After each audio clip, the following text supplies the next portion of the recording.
With the new 22H2 release of the Azure Stack HCI OS, Network ATC is adding a highly requested, exciting new feature. This video demo will cover automatic IP addressing for storage adapters.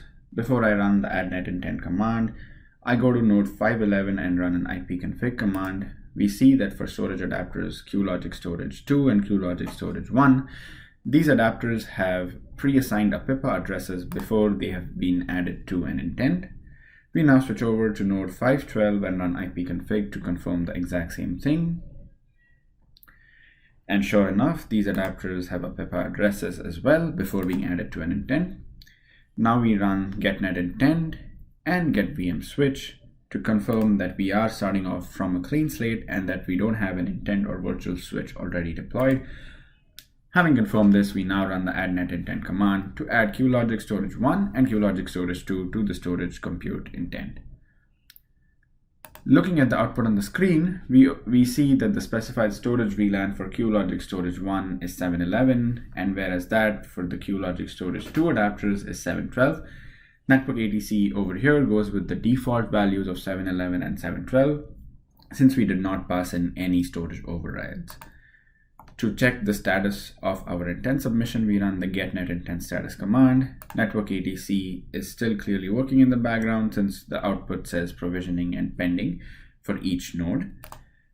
As Network ATC works in the background, we now run the getvmswitch and getvmnetworkadapter command just as a sanity check to make sure Network ATC is deploying the things we would expect it to.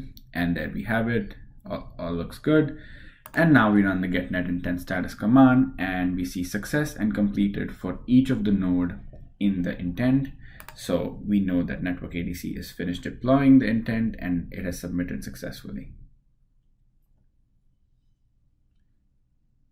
Now here I cleared the screen a little bit and then we navigate over to node 512 and now I run the ipconfig command. Looking at the IP addresses on the screen, we notice that the VNIC for QLogic Storage 1 is in the 10.71.1 subnet, whereas the VNIC for QLogic Storage 2 is in the 10.71.2 subnet. These subnets here are consistent with the VLANs that these VNICs are operating in, meaning the 7.71.1 subnet refers to the 711 VLAN, whereas the 71.2 subnet refers to the 712 VLAN, which in turn adds a lot of ease and convenience to the end user. Network ATC has also run a duplicate address detection check in the background, so we know that these addresses are valid, accurate IPv4 addresses assigned to the storage VNICs. Here we have switched over to node 511 and run the command ipconfig. Looking at the IP addresses for the QLogic Storage 1 and QLogic Storage 2 VNICs, we notice that the addresses are IPv4 addresses and they are consistent with their respective VLANs and with the IP addresses on node 512.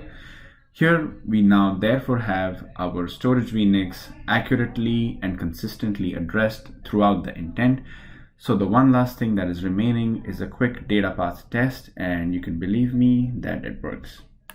Now we ping the IP address of the VNIC QLogic Storage 1 from the other node and the ping should successfully go through, and voila.